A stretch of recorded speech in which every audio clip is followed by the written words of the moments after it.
우리 잠시 기도한 다음에 강의하도록 하겠습니다. 하나님 아버지 감사합니다. 천지를 지으시고 능력이 무한하신 주님께서 저희들을 만나주시기 위하여서 계시된 말씀을 허락하여 주시고 우리가 또 함께 공부하면서 그 말씀을 대하게 하여 주시니 감사합니다. 하나님 아버지 성실하고 진실한 마음으로 하나님 앞에 나아가며 하나님 말씀 앞에 설 수 있도록 우리를 인도해 주시기를 간절히 기도합니다. 하나님 아버지 이 어둡고 혼란한 세대 가운데서 하나님의 말씀만이 우리의 참 길이요 진리요 생명인 줄 믿습니다. 주님께서 말씀으로 이 땅에 오셔서 말씀이 육신이 되어 우리 가운데 거하심으로 우리가 그 영광을 보니 하나님의 은혜와 진리가 충만하더라고 말씀하신 것을 기억합니다.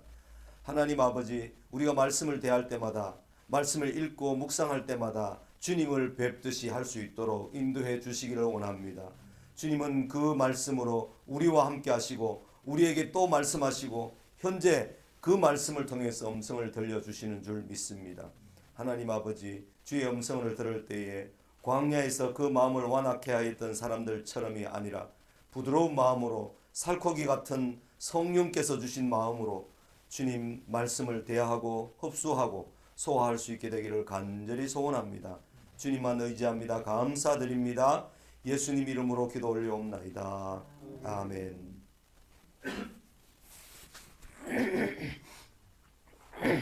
오늘은 교안 38쪽입니다. 38쪽. 지난주에 38쪽 7쪽까지 하고 이어지는데요. 공부를 하도록 하겠습니다. 이 교재에 이렇게 글자를 완전히 틀려서 수정해보는 것도 처음인데 조사도 아니고 명사고 인명인데요. 첫 번째 줄에서 사라는 25년 동안 아이가 없었고 그녀의 며느리 이삭도 이렇게 나는데 며느리 리브가로 바꿔주십시오. 리브가. 그 이삭은 아들인데 이제 그 이름을 이렇게 그냥 적어놨습니다. 며느리 해놓고. 예. 그것은 번성하는 일이 오직 하나님의 은혜에 속한 일임을 가르쳐 줍니다. 번성하는 일이 하나님의 은혜다는 사실은 죄송합니다. 이거 목이 잠겨서 이스라엘 백성들이 애굽에서 번성했던 것을 보면 태어난 아이들을 다 죽여도 그죠? 죽이라고 명령이 떨어져도 계속해서 번성할 수밖에 없었다 하는 이런 것은 하나님의 은혜로 되는 일입니다. 아브라함이 창세기 17장에서 할례를 받았는데 그와 그의 모든 가족들이 남자들이 다 할례를 받았는데 그 할례는 인간의 능력과 인간의 수단 방법과 인간이 할 수 있는 그런 방식으로 번성되는 것이 아니고 그것을 다 그 표피를 잘라서 그걸 해도 하나님께서 번성하게 하신다는 사실을 우리에게 분명히 가르쳐 주는 것입니다. 예수 믿는 사람들은 세례를 받고 난 다음에 이 세상의 욕심과 이 세상의 어떤 육신적인 그 모든 것들은 다 내가 이미 죽었다라고 여기고 인정하고 시작하는 거기 때문에 세례나 할례는 사실은 인간적인 모든 수단과 능력과 방법은 포기합니다 라고 내려놓는 그런 일종의 형식으로 주어진 예식이기 때문에 인간의 수단과 방법을 자꾸 동원하고 싶을 때 돈 자랑을 하고 싶고 자기 높은 자리를 자랑하고 싶고 자기의 권리가 얼마나 센지 내 말빨이 얼마나 센지 이것을 자꾸 자랑하려고 하면 할수록 이제 하나님의 방법에서는 점점 멀어지게 됩니다. 하나님의 방법으로 하려고 하면 내가 쓸 수 있는 힘, 내가 쓸 수 있는 방법, 수단 이런 것들을 가능하면 최소화하면서 그것들이 하나님의 영광을 위해서 꼭 필요로 할 때 동원되어 쓸 수는 있지만 내가 그걸 의지해서 자꾸 뭔가를 하려고 하는 것 자체는 하나님께서 기뻐하시지 않습니다. 결코 기뻐하시지 않습니다. 아브라함이 할례를 행한 것도 그런 의미라 그랬죠. 이것은 아이를 낳을 수 없는 처녀에게서 하나님의 은혜로 예수 그리스도가 나실 실체를 그림자로 보여주는 것들입니다. 이삭이 그의 아내가 임신하지 못함으로 그를 위하여 여호와께 간구하며 여호와께서 그의 간구를 들으셨으므로 그의 아내 리브가가 임신하였습니다. 족장들의 자녀들이 태어나는 것을 보면 태가 열리지 않아서 아이가 없었는데 오랜 지난 다음에 하나님께서 태를 여셔서 이렇게 하시는 것을 볼 수 있습니다. 그죠? 이런 경우는 뭐 한나의 경우도 그렇고, 그죠? 많은 경우가 유다의 자녀로 이어지는 유다의 자녀들 3명이 있었는데 첫째, 둘째 다 죽고 셋째 아들이 다 자랐는데도 며느리 다말에게 들여보내주지 않아서 자식이 없어서 결국 시아버지 되는 유다와 며느리 그 사이에 자녀가 태어나서 계보를 이어내려가죠. 유다 지파의 계보를. 그런 것을 보면 인간적인 수단 방식으로 되는 것이 아니구나 하는 사실을 분명히 알 수 있습니다. 이삭의 두 아들에 대한 하나님의 작정이 나오는데요. 리브가가 쌍둥이를 임신하였는데 뱃속에서 서로 싸웠습니다. 태어나서 싸워도 시간이죠. 많이 있는데 뱃속에서부터 서로 싸우는 거죠. 이것은 미래 에서 후손인 아말렉이 야곱의 후손인 이스라엘을 대항하여 싸울 것을 내다보게 해줍니다. 아말렉 족속이 누구의 후손인가? 에서의 후손입니다. 에서의 손자입니다. 손자. 그래서 이 족속이 이스라엘 백성이 출애굽해서 가나안 땅으로 가는 여정에서 이스라엘 백성들을 공격했죠. 그래서 아말렉 족속은 영원히 여호와의 회에 들어오지 못할 뿐만 아니라 멸절되어야 될 대상으로 되죠. 그래서 그 아말렉을 멸절하라는 명령이 사울에게 사무엘을 통해서 주어졌는데 그 구체적인 명령도 이 사울이 거부해버리죠. 다시 100% 시행하지 않죠.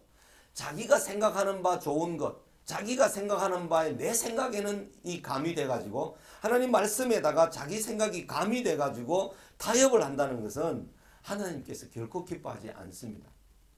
하나님께서 받으시지 않는 일입니다. 매우 분명한 하나님의 명령에 대해서 인간의 생각을 도입해서 인간의 생각과 방식을 도입해서 그 하나님 말씀이 이 분명하게 주어진 계시의 말씀이 무시되거나 실현되지 못하면 그 책임은 그 사람에게 다 주어지는 겁니다. 그죠? 하나님의 말씀이 말씀대로 그대로 시행되면 하나님께서 책임지시는데 내 생각을 가미해서 하게 되면 내가 책임을 져야 되는 경우가 생기기 때문에 그것은 매우 위험한 일이죠. 리브가가 걱정이 되어서 하나님께 여쭈었을 때 하나님은 리브가에게 말씀으로 먼 미래를 계시하여 주셨습니다. 이런 하나님의 계시를 가지고 있었기 때문에 리브가는 남편 이삭의 축복을 야곱이 받아야 할 것으로 판단했던 것입니다. 리브가가 하나님께서 계시해 준 그 말씀 때문에 둘째 아이가 큰 아이가 되고 큰 아이가 둘째 아이를 섬기게 된다 하는 그 말씀의 계시 때문에 나중에 이제 장성했을 때 아버지가 돌아가실 때가 돼가지고 아버지는 에서에게 축복하려고 하는데 엄마가 그것을 바꾸기 위해서 이제 저걸 하죠. 그렇게 하는 것을 보게 됩니다. 그것도 사실은 인위적인 방식이었지만 어쨌든 그 일은 하나님의 계시를 이루게 됩니다. 그 뒤에 가서 또 보기로 하고요. 이것은 야곱이 요셉의 그 꿈을 간직해 두었다가 죽기 전에 하나님의 행하시는 일을 온전히 깨닫고 침상에서 아들 요셉에게 절한 것과 비슷한 행동입니다. 야곱이 나중에 창세기 47장에 가서 37장에 아들이 요셉이 꾼 꿈을 잘 간직해 두었다가 나중에 47장에 가면 야곱이 총리가 된 요셉에게 내려가서 살면서 죽기 전에 우리 말씀에는 이렇게 되어 있습니다. 창세기 47장 31절에 야곱이 또 이르되 내게 맹세하라 하며 요셉이 맹세했습니다.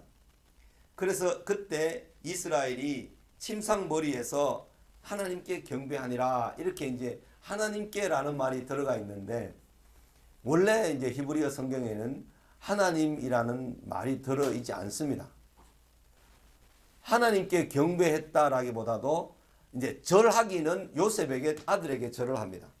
아버지가 하나님께서 옛날에 약속하신 이 요셉이 꾼 꿈을 다 이루게 하셨는데 그 일을 이제 하나님께서 다 이루셨으니 하나님 말씀이 진실로 이루어졌습니다 라고 하면서 아들에게 절함으로 사실은 여호와께 경배한 거죠. 그죠? 그러니까 하나님께 경배한 것은 맞는데 이 본문 말씀을 문자 그대로 1대1로 해석을 해서 하면 야곱이 침상 머리에서 절하니라 이렇게 해야 되는 것이 맞고, 거기에 의미를 해석하면 요셉 아들에게 절을 했지만 여호와께 옛날에 요셉에게 꾼 꿈을 다 이루시게 하신 하나님을 찬송하는 마음이 그 속에 들어있었던 거죠. 그걸 의역으로 하면 하나님께 경배하니라 라는 말씀이 47장 31절에 그렇게 할 수 있는데, 성경에 번역된 말로 하면 하나님이라는 말이 빠지고 절하니라 이렇게 말하는 것이 의미가 이제 맞는 거죠. 하나님께서는 두 국민, 두 민족이 내 복중에서 나누이리라. 이 족속이 저 족속보다 강하겠고 큰 자가 어린 자를 섬기리라고 리브가에게 말씀해 주셨습니다. 이것은 하나님의 선택이 인간에게 있는 어떤 조건에 따른 것이 아니고 전적으로 하나님의 의지에 따른 것임을 우리에게 알려줍니다. 로마서 9장 11절 하나님의 전적인 의지, 하나님의 뜻으로 하나는 선택하고 하나는 버리고 뭐 이런 말씀의 의지와 작정들은 전적으로 주권이 하나님께 있다라는 말씀을 설명합니다. 이것은 이삭의 축복에서 뿐만 아니라 말라기에서도 잘 나옵니다. 말라기 1장 1절 2절 3절에 보면 내가 야곱을 사랑하였고 에서는 미워하였으며 그의 산들을 황폐하게 하였고 그의 산업을 광야의 이리들에게 넘겼느니라. 이 말라기 선지자가 창세기에 있는 말씀을, 모세오경에 있는 말씀을 잘 이해하고 소화해서 하나님께서 이렇게 하셨구나 하는 것을 말라기서 구약 성경의 마지막 부분에 말라기 시대 BC 400년대 그 선지자가 그렇게 기록했다는 겁니다. 그러니까 한참 세월이 지나서 오랜 뒤에 성경을 기록하거나 또는 뭐 신약에 와서 히브리서나 로마서를 기록할 때 세월이 한참 지난 거잖아요. 지났는데 구약에는 어떤 사건을 신약에서 해석을 한다 그러면 해석된 그 의미가 더 밝게 나타난 것이다 이렇게 이해를 해야 되는 거죠. 그런 의미로 우리가 말씀을 잘 소화하면 좋습니다. 하나님의 이렇게 행하심을 누가 헤아리겠습니까? 깊고 높고 넓음을 찬양할 뿐입니다. 그래서 누가 주님의 그 지혜를 헤아리겠느냐, 누가 그것을 알겠느냐, 아무도 모른다 하면서 오직 찬송하는 장면이 로마서 11장 33절에서 36절에 잘 나타나 있습니다. 로마서 11장 31절 3절 6절 같은 경우에는 12장 로마서가 들어가기 전에 교리로 되어 있는 말씀을 끝맺는 부분에서 로마서가 1장부터 11장까지가 교리입니다. 교리. 그 중에서 9장에서 11장은 이스라엘의 미래, 이스라엘이 예수 그리스도를 버렸잖아요. 예수님이 오셨을 때 죽이고 버렸고 그랬는데 그 미래에 하나님께서 어떻게 이스라엘 백성들을 회복시킬 것인가에 대한 말씀을 여기에서 하고 있어요. 그래서 하나님의 주권, 하나님의 작정, 하나님의 예정 뭐 이런 내용들이 여기에 다 많이 들어있습니다. 그 끝부분에 12장 들어가기 전에 33절에서 36절까지는 이 찬양을 하는데요. 찬양. 이 찬양이 여기에 들어있는데 바로 지금 여기에 누가 헤아리겠느냐, 누가 알겠느냐 하면서 찬양을 하고 있습니다. 제가 잠깐 읽어드리면 깊도다 하나님의 지혜와 지식의 풍성함이여 그의 판단은 헤아리지 못할 것이며 그의 길은 찾지 못할 것이로다. 누가 주의 마음을 알았느냐? 누가 그의 모사가 되었느냐? 누가 주께 먼저 드려서 갚으심을 받겠느냐? 이는 만물이 주에게서 나오고 주로 말미암고 주에게로 돌아감이라. 그에게 영광이 세세에 있을지어다. 이렇게 아멘 해서 노래 교리적인 부분 전체를 다 결론 짓습니다. 1장부터. 로마서를 자세히 여기서 들여다보면 구원의 필요성, 구원의 방법, 구원된 자의 삶, 이렇게 1장부터 9장, 8장까지를 이렇게 쭉 내려놓고 1장 1절부터 3장 20절까지 뭐 이렇게 3장 21절부터 5장 끝까지 6장부터 8장까지 이렇게 이제 구원과 관련되어서 왜 필요한가? 전적인 타락을 했기 때문에 구원이 필요하다. 구원의 방법은 뭐냐? 오직 믿음으로 믿음으로 말미암는 의다. 이걸 가르쳐주고 그 다음에 구원받은 자의 삶은 바로 뭐냐면 의의 종이 되었다. 7장에 가면 탄식하면서 안타까워하고 늘 죄 가운데 끌려다니는 연약한 모습을 보고 8장에 가면 이제 예수 그리스도 안에 있는 자에게는 결코 정죄함이 없다라고 하면서 8장이 이 교리적인 부분의 구원에 있어서 이게 하이라이트입니다. 로마서의 하이라이트, 구원 문제에 있어서의 하이라이트가 8장이 나옵니다. 로마서 8장. 그렇게 해서 로마서 8장이 이렇게 쭉 이어지고 난 다음에 12장부터 16장까지는 이 실천적인 면입니다. 그래서 로마서는 크게 교리와 실천으로 두 개로 이렇게 되어 있는데 그 중에 하나님의 크고 높으심 구원의 계획과 구원의 작정을 노래하는 데가 여기 있습니다. 이렇게 되어 있어서 로마서를 보면 이렇게 필요성, 방법, 삶에 대한 이야기를 하고 난 다음에 이스라엘의 미래를 나타내고 우리의 실천적인 그런 면을 쭉 가르쳐 주시는구나 하는 것을 이제 이해를 할 수가 있습니다. 나중에 언제 또 이제 로마서를 강의할 수 있는 시간이 되면 얼마나 상세하게 풍성하고 얼마나 넉넉한지 모릅니다. 이 로마서의 말씀이 엄청 중요한 말씀이죠. 두 번째, 들사람 에서와 다시 교재로 돌아옵니다. 장막의 사람 야곱. 들판을 돌아다니는 에서, 장막에 있는 야곱. 두 사람이 나오는데 어머니 리브가의 배에서 먼저 나온 아이는 에서였습니다. 그가 분명 형이었습니다. 그의 이름의 뜻은 불다인데 에돔족의 조상이 됩니다. 에돔이 불다라는 뜻입니다. 그래서 에서는 에돔족의 조상이 됩니다. 둘째로 나온 야곱은 형의 발꿈치를 잡고 나왔다고 해서 간사한 뭐 이런 뜻을 가진 야곱 이런 이름으로 지었는데 에서는 자라면서 능숙한 사냥꾼이 되었습니다. 들판을 배회하면서 다니면서 활도 쏘고 뭐 하여튼 그렇게 하면서 짐승을 잘 잡아왔습니다. 들판을 돌아다니기를 좋아하는 들사람이었습니다. 그러나 야곱은 조용한 사람이었으므로 장막에 거주하였습니다.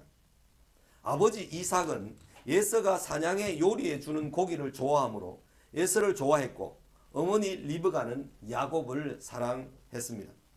에서는 많은 면에서 야곱과 매우 대조적인 사람이었습니다.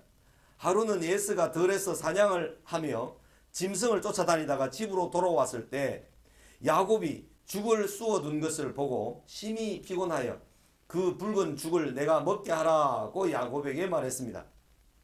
야곱은 다짜고짜로 형의 장자 명분을 오늘 내게 팔아라. 그러면 내가 죽을 빨리 줄게 하면서 이야기를 하면서 장자의 명분을 죽값으로 팔아라. 그렇게 동생 야곱이 제안합니다.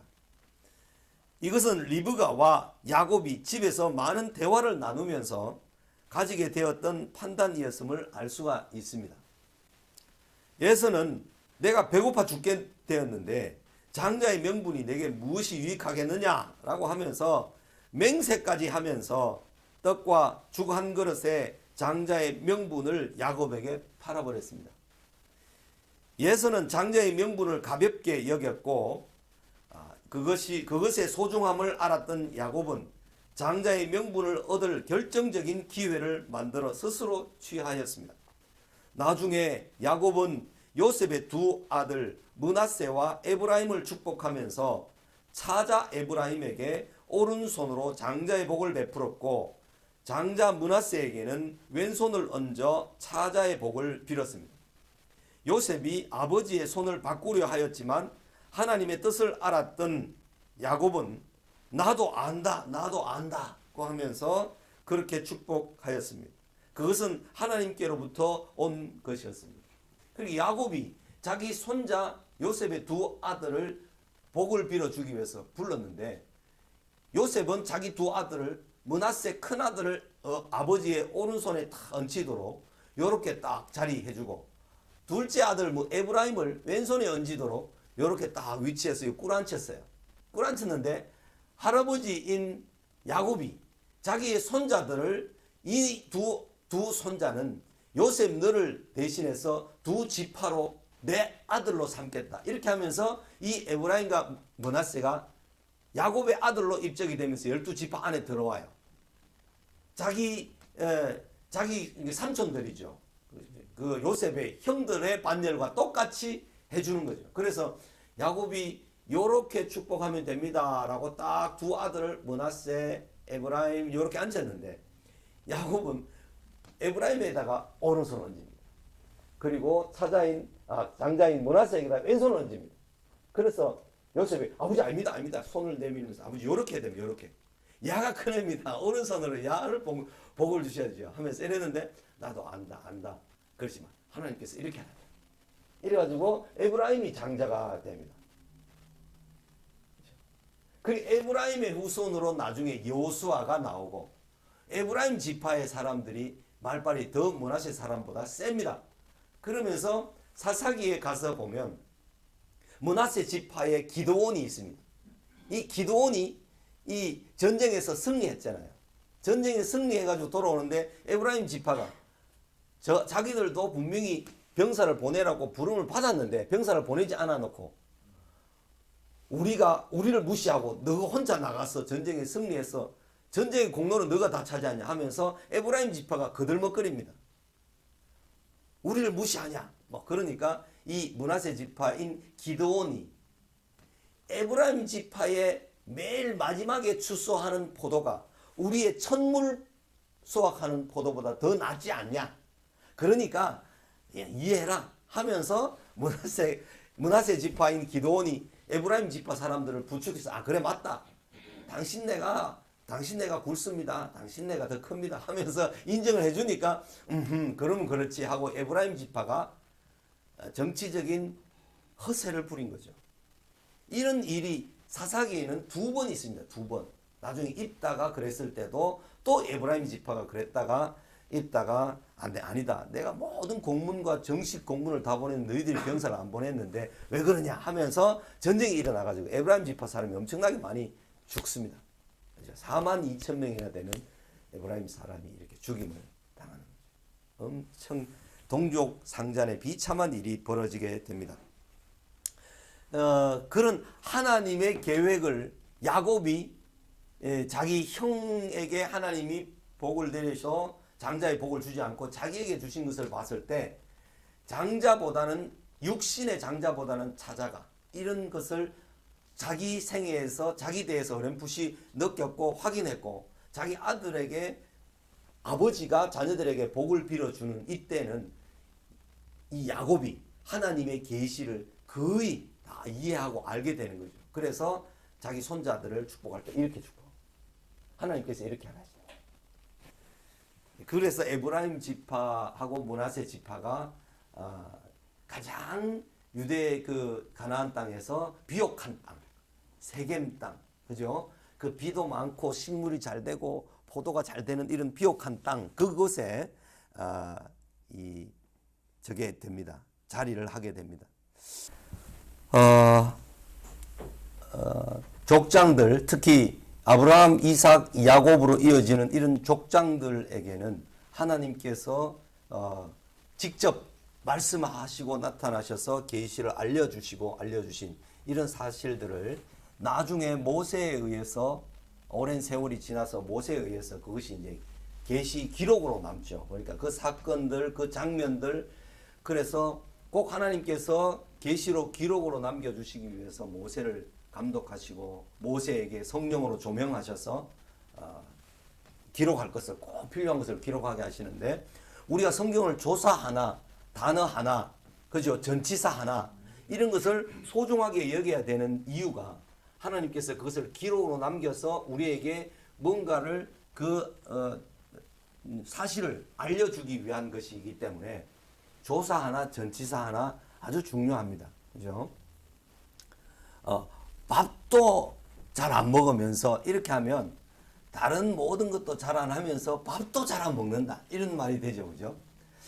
밥은 잘 먹네, 밥은 못 먹네, 이렇게 하면 저걸 할 때 그 한 가지만 이야기해야만 하면 되도록 하기 위해서 은과 도를 잘 써야 됩니다. 너 참 이거는 못하네, 이렇게 하면 다른 거는 다 잘하는 것이 되잖아요. 이거 또 못하네 이러면 다른 거 다 못하는 것이 되죠. 네, 이거는 잘하네 하면 잘하는 것은 요거밖에 없고 다른 것은 다 못하는 것이 되잖아요. 그러니까 그런 조사 한마디에 우리의 뉘앙스라든지 우리의 마음이 다 들켜버려요. 그런 것처럼 성경에도 조사 하나 또는 전치사 하나가 상당히 이제 중요한 내용으로 작용을 하는 경우가 많습니다. 먼 미래를 위하여 에서는 눈앞만 보고 산 사람이었고, 야곱은 먼 미래와 영적 가치를 더 소중하게 여기며 살았던 사람입니다.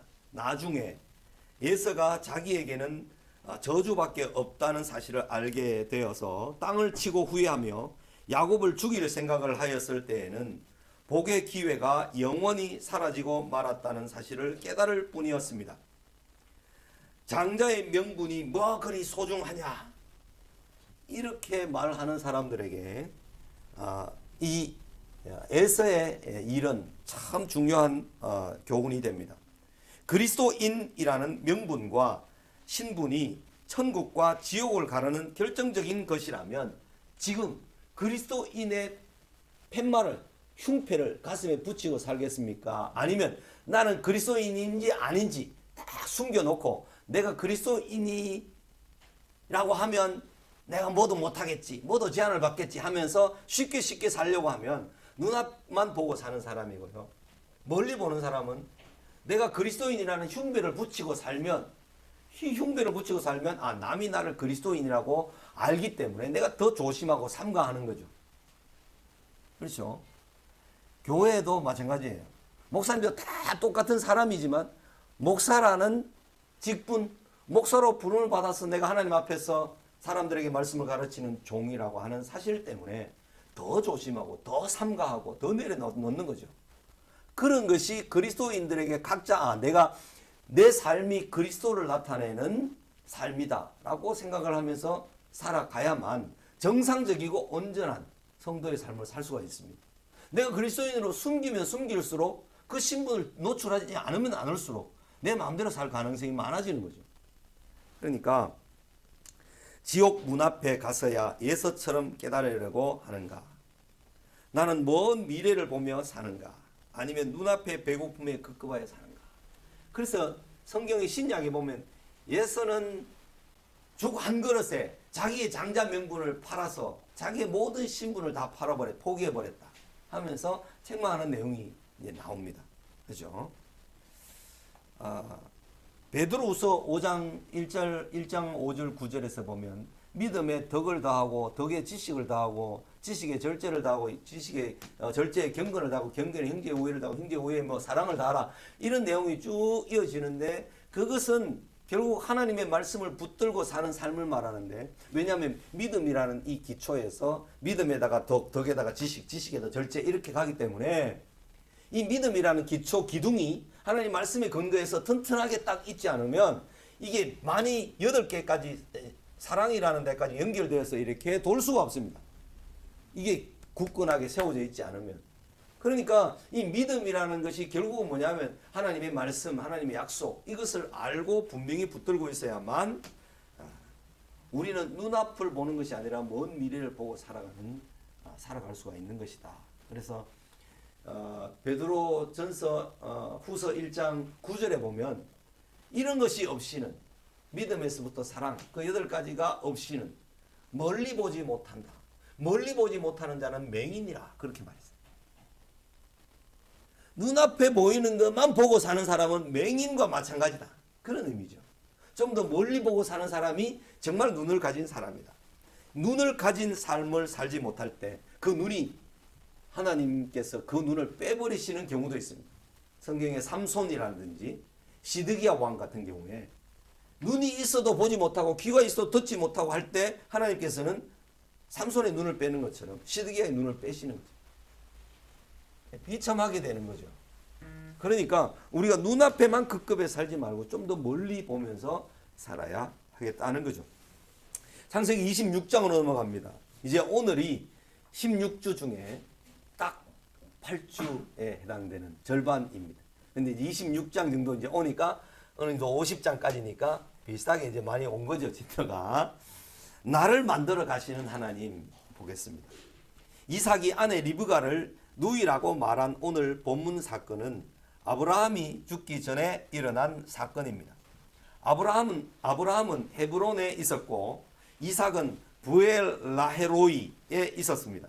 이삭이 40세에 결혼하여 60세에 에서와 야곱을 낳았는데 60세 이후라면 두 아이를 가진 리브가가 어떻게 이삭의 누이라고 말할 수 있었을까를 생각하면 40세에서 60세 어느 시점에 일어난 일이었을 것이다 라고 짐작합니다. 그렇다면 아브라함이 140세에서 160세 사이니까 아직 아브라함이 살아있을 때였습니다. 175세에 아브라함이 죽었으니까요. 아브라함의 긴 시간 12장부터 25장까지의 경험이 짧은 한 장 안에 이삭의 전 생애가 다 녹아 있습니다. 이삭의 생애는 26장 밖에 없습니다. 그리고 27장부터는 바로 이제 야곱 이야기가 나오니까 그렇죠. 이삭은 아브라함의 데칼코마니 대칭형이었다. 이 데칼코마니가 뭡니까? 종이를 딱 접어가지고 한쪽에 딱 물감을 풀어가지고 그 종이를 접잖아요. 접으면 똑같은 장면이 펼치면 나오는 이걸 데칼코마니라고 하는데 아브라함의 삶이나 이삭의 삶이 마치 그렇게 데칼코마니로 찍어낸 것처럼 자기의 아내를 누이라고 말하고 그죠? 그 다음에 아비멜렉이라는 블레셋 사람이 와서 아브라함과 화친을 청했던 것처럼 또 이삭에게 올라와서 화친을 청하는 이런 장면은 그러니까 아브라함의 긴 생애가 이삭의 짧은 기록에 다 사실은 다 포함되어 있는 거죠. 그만큼 이삭의 삶은 아브라함이 이미 다 설명했고 아브라함의 경험에서 다 나온 내용들이다 하는 것을 말씀해 주는 것입니다. 약속을 확인하시는 하나님인데요. 아브라함이 가나안에 처음 들어왔을 때 12장에서 이어 이삭 시대에 또 흉년이 들었습니다. 이삭은 블레셋 지역의 그랄 땅으로 내려갔습니다. 하나님께서 이삭에게 나타나셔서 애굽으로 내려가지 말고 내가 네게 지시하는 땅에 거주하라. 이삭에게 이렇게 하나님 말씀하셨을 때 이삭은 내려가지 않았습니다. 이삭이 애굽에까지 내려갈 생각을 가지고 있었기 때문에 그랄 지방에서 애굽으로 내려가기 전에 하나님 나타나셔서 애굽으로 내려가지 마라. 그렇게 말씀하신 것으로 알 수가 있죠. 하나님은 아브라함에게 하신 맹세의 언약을 이삭에게 확인해 주셨습니다. 26장 3절에 보면 이 땅에 거류하면 내가 너와 함께 있어 네게 복을 주고 내가 이 모든 땅을 너와 네 자손에게 주리라. 내가 네 아버지 아브라함에게 맹세한 것을 이루어 네 자손을 하늘의 별과 같이 번성하게 하여 이 모든 땅을 네 자손에게 주리니 네 자손으로 말미암아 천하 만민이 복을 받으리라. 이삭에게 이 아브라함에게 하셨던 약속을 다시 한번 확인해 주셨습니다. 그렇죠? 이렇게 하신 것을 보면 하나님은 과연 없는 것을 있는 것 같이 하여 부르시는 분이십니다. 이것은 앞에서 다루었습니다. 하나님께서 이삭에게 아브라함의 복을 확인해 주신 것은 아브라함이 하나님의 말씀을 순종하고 그 명령과 계명과 율례와 법도를 지키기 때문이었습니다. 말씀에서 그렇게 분명히 확인해 줍니다. 이삭은 애굽으로 내려가지 말라는 하나님의 말씀에 순종하여 글 아래 머물렀습니다. 아버지 아브라함으로부터 신앙을 물려받은 이삭은 하나님의 말씀에 잘 순종했습니다. 하나님께서는 그 은혜의 약속을 확인해 주시는 분이십니다. 스스로 흙수저라고 생각됩니까? 죽지 못해 산다고 할 만큼 힘드십니까? 하나님의 약속의 말씀을 붙들므로 바울이 깨달았던 것처럼 하나님의 은혜가 우리에게 족한 줄을 믿어야 할 것입니다. 바울은 자기의 눈, 자기 몸에 있는 가시를 주님께서 해결해 주시도록 3번이나 간절히 기도했습니다. 그냥 3번을 기도할 때 마침 밥 먹을 때 기도하는 것처럼 그렇게 3번 기도했겠습니까? 아닙니다. 금식하면서 작정해서 분명히 바울은 간절하게 주님 이 질병을 좀 해결해 주십시오 라고 기도했지만 네가 약할 때 곧 강함이라고 말씀하시면서 내 은혜가 네게 족하도다 그렇게 하나님께서 말씀해 주신 것이죠. 애굽으로 가버리면 이삭이 애굽으로 가버리면 결코 안 됩니다.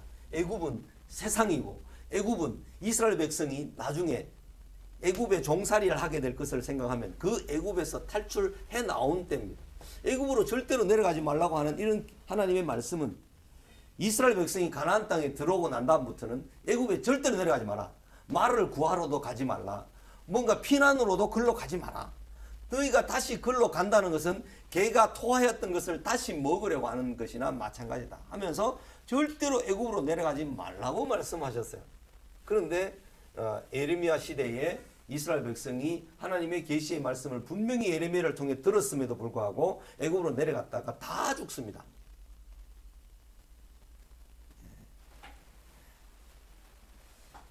이전 생활, 이 세상으로 가면 하나님께서 절대로 기뻐하시지 않는다라고 우리에게 가르쳐 줍니다. 아무리 어려워도 성도가 하나님의 약속을 붙들고 견뎌내야만 하는 것입니다. 견뎌내야만 된다 하는 사실은요.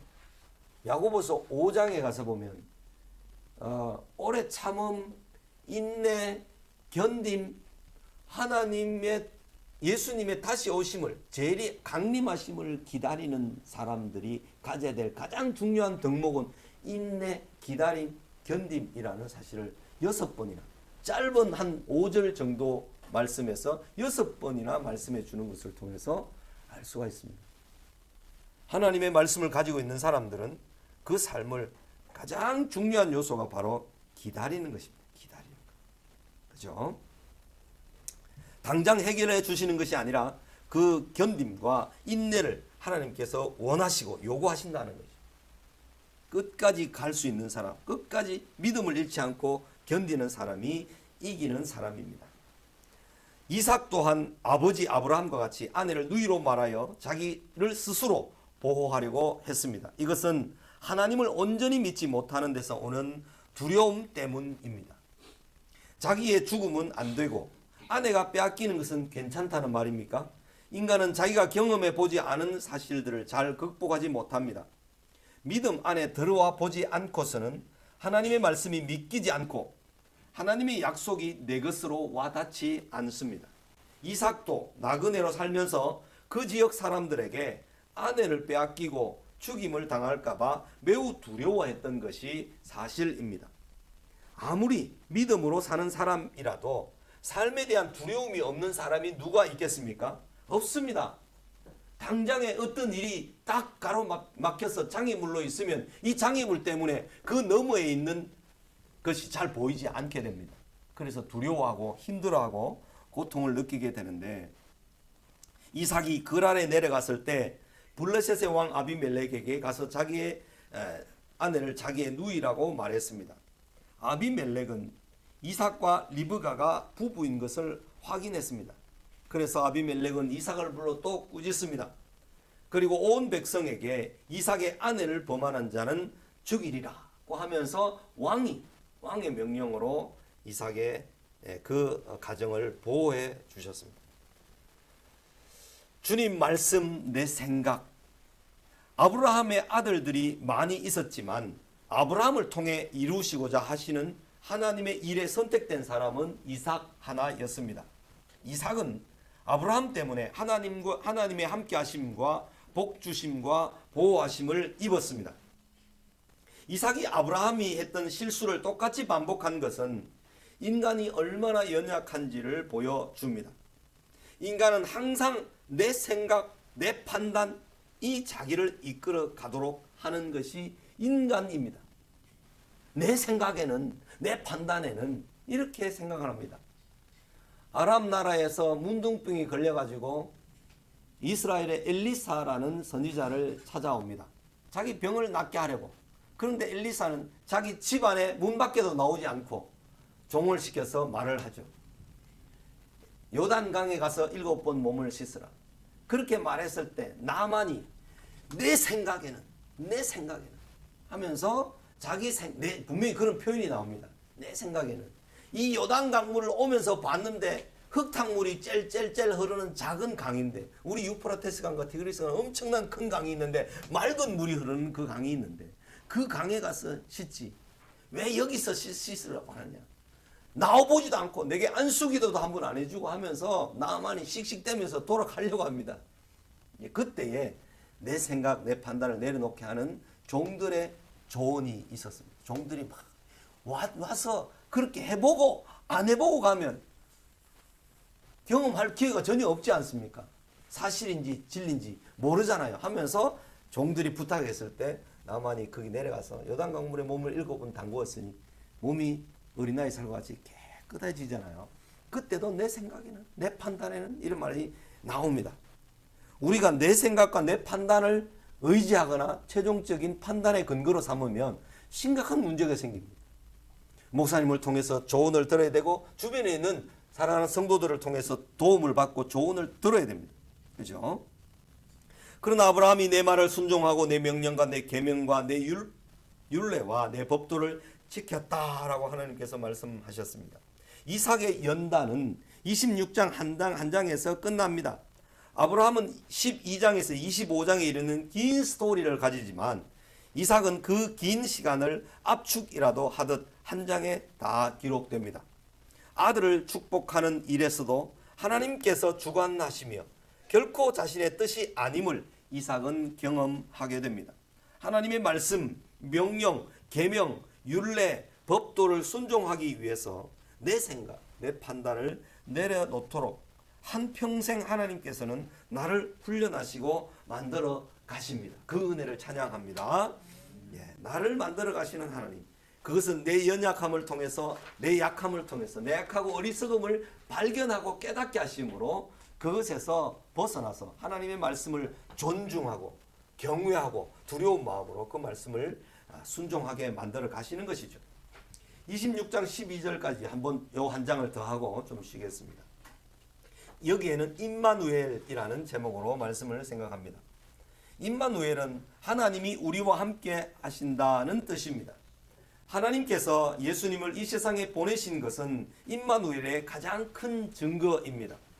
하나님께서 함께 하시는 사람은 어디를 가든지 무슨 일을 당하든지 형통합니다. 형통한다는 말은 어떤 어려운 일도 어떤 실패도 경험하지 않는다는 말이 아닙니다. 궁극적으로 하나님께서는 우리를 그 고통과 어려운 일들과 장애물들을 믿음으로 넘어갈 때 하나님께서 우리를 형통케 하시는 은혜를 깨닫게 하시는 것이지, 이 형통하다는 말 속에 아무런 장애물도 어려운 일도 없다라고 말하면 그것은 잘못된 것입니다. 그렇죠? 있는 것 넘어서 하나님께서는 우리를 인도하셔서 그 길을 해결하시고 그 길 너머에 더 큰 하나님의 은혜를 준비하고 계신다 하는 사실을 알 수 있는 것입니다. 하나님께서 함께 하시는 사람은 하나님의 말씀을 주야로 묵상하며 그것을 지키기 위해 좌로나 우로나 치우치지 않습니다. 이삭은 하나님께서 말씀하신 대로 애굽으로 내려가지 않고 그랄 지역에서 멈추었습니다. 그죠? 이삭을 창대하게 하신 하나님, 이삭은 아버지 아브라함과 같이 유목민이어서 이동하며 살았습니다. 그런데 애굽에 내려가지 않고 그랄에 머물면서 농사를 지었습니다. 이삭이 땅을 소유하지 않았기 때문에 소작농을 했는데 100배나 소득을 얻은 대풍을 경험했습니다. 이삭은 창대하고 왕성하여 마침내 거부가 되어 양과 소가 떼를 이루고 종이 심이 많게 되었습니다. 블레셋의 어떤 사람보다 크게 강성했습니다. 이삭은 우물을 파는 곳마다 물이 잘 나왔습니다. 르호봇, 이 르호봇이라는 것은 장소가 넓다라는 뜻인데 르호봇에서는 블레셋 사람들이 이삭을 두려워해서 더 이상 우물을 뺏지 못했습니다. 그것은 하나님께서 이삭을 번성케 하심의 증거였습니다. 하나님께서 친히 이삭에게 복을 주셔서 그의 자손이 번성하게 주시겠다고 약속하셨습니다. 그것은 아브라함을 위하여 하나님께서 하신 일이었습니다. 쫓겨다녔던 나그네 이삭이 나오는데요. 이삭이 그랄에 머물면서 지냈던 장소를 보면 그가 얼마나 많이 이사를 했는지 알 수 있습니다. 이삭은 그랄 지역에 오래 머물렀습니다. 블레셋 사람들이 이삭의 번성함을 시기하여 그를 농사할 수 없는 그랄 골짜기로 쫓아 보냈습니다. 어디든지 본토백이 있죠. 백인 돌이 굴러 들어온 돌을 괄시하는 이런 현상은 모든 곳이 인간이 사는 곳이라면 다 있는 것이죠. 그런데 나그네로 살았던 이삭, 어떤 자세로 살았는지를 우리가 알 수 있습니다. 아버지 아브라함도 빼앗기면 또 빼앗기고 가는 거죠. 가서 또 우물을 파면 안 나올 것 같은 곳에도 우물이 또 나오는 거죠. 그런 은혜를 기대하며 사는 사람들이 그리스도인들입니다.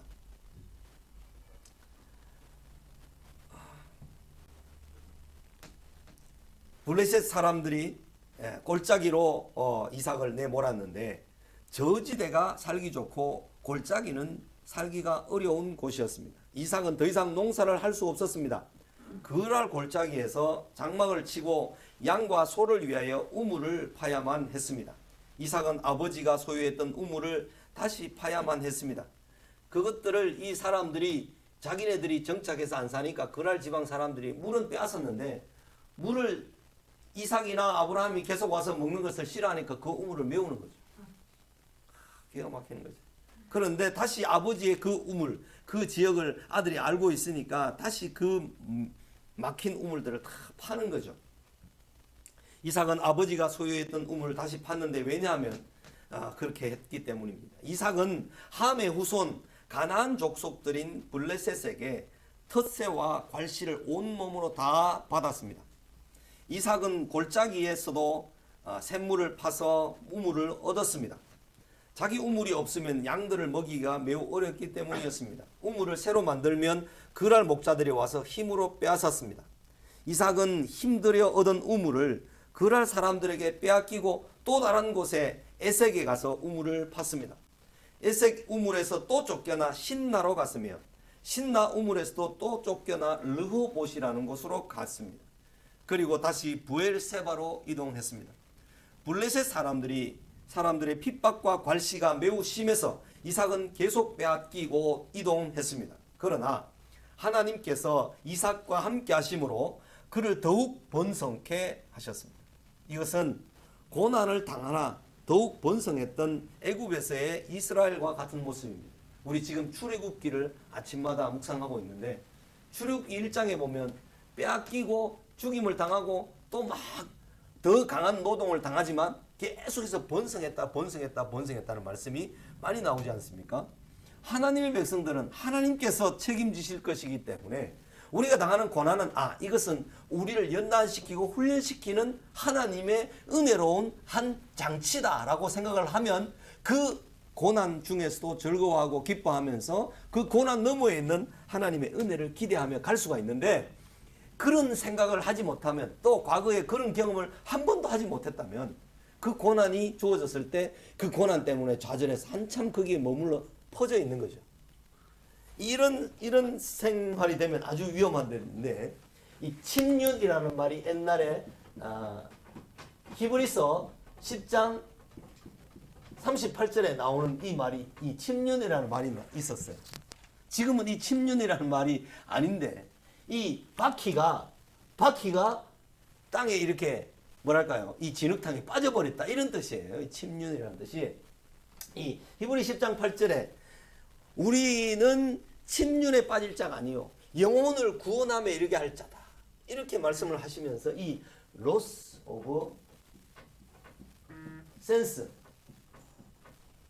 loss of sense, 감각을 잃어버리는 거죠. 감각을. 이 영적인 감각이 살아있는 사람은, 하나님을 의지하는 사람은 눈앞에 있는 장애물이 딱 왔을 때, 야, 이 장애물은 이 너머에 하나님께서 내게 복을 주시기 위한 하나님의 장치다. 이 문만 따고 들어가면, 이 고개만 넘어가면 하나님께서 내게 은혜로운 뭐 엄청난 것을 준비해 놓으실 장치로구나. 이렇게 생각하면서 그 고난을 견디면서 갈 수 있는데, 그것을 넘어가서 그 뒤에 있는 하나님의 은혜와 복을 한 번도 누려보지 못한 사람은, 야, 이게 끝이로구나. 하나님이 안 계시는구나. 하나님 나를 미워하시는구나. 생각 거기에서 털썩 주저앉아 버리는 것이 이 침륜에 빠지는 거야. 침륜에. 이걸 쉽게 우리말로 표현하면 이렇게 됩니다. 개똥도 약에 쓰려면 없다 그랬는데, 이 개똥이 여름 비가 장마에 오면 개똥이 퍽 퍼져가지고요. 그 다 흙에 흡수되어 버립니다. 다시 그 개똥의 형태로 돌아올 수 없는 그런 퍼지는 상태, 그런 상태에 빠질 자가 아니다라고 말했습니다. 아니고 오히려 영혼을 구원함에 이르게 할 능력을 가진 사람들이다라고 우리에게 히브리서 10장 38절에서 설명해 줍니다. 너희들은 날마다 하나님의 은혜의 보좌 앞에 담대히 나갈 자들이다. 담대히 하나님께 구할 자들이다. 하나님의 능력과 은혜를 요청할 수 있는 사람들이다라고 우리에게 가르쳐 주는 것입니다. 하나님께서는 이삭에게 나타나셔서 나는 내 아버지 아브라함의 하나님이니 두려워하지 말라. 내 종 아브라함을 위하여 내가 너와 함께 있어 내게 복을 주어 내 자손이 번성하게 하리라고 말씀해 주십니다. 이삭을 괴롭혔던 그랄의 블레셋 사람들뿐만 아니라 그 왕이 이삭에게 여호와께서 너와 함께 계심을 우리가 분명히 보았으므로 화친을 청하러 올라오는 것입니다. 그의 아버지 아브라함 때 이 사람들 같이요, 블레셋 사람들 같이요. 브엘세바는 이미 아브라함의 블레셋 왕 아비멜렉이 올라와 화친을 맺었던 곳입니다. 그러나 100년 이상 지난 세월이어서 이삭 때에는 블레셋의 다른 아비멜렉이었을 것입니다. 그런 멸시와 괄시 가운데서도 땅을 살 여력이 충분히 있었던 이삭은 땅을 구입하지 않습니다. 그것은 하나님의 명령 때문이었습니다. 드디어 아비멜렉과 그 친구 아우삿과 군대 장관 비골이 그랄에서부터 브엘세바의 이삭에게로 올라와 화친을 청합니다. 이것은 이삭을 대적해서는 큰일 생기겠다는 두려움에서 그런 생각이 블레셋 사람들에게 들었기 때문입니다. 왕이 한 개인에게 와서 이렇게 부탁한다는 것은 이삭이 대단히 높은 위치에 있었음을 말해줍니다. 하나님께서 왜 하나님의 백성들이 높은 위치에 있는가 하면요, 하나님의 복을 빌 수 있는 위치에 있는 사람들입니다.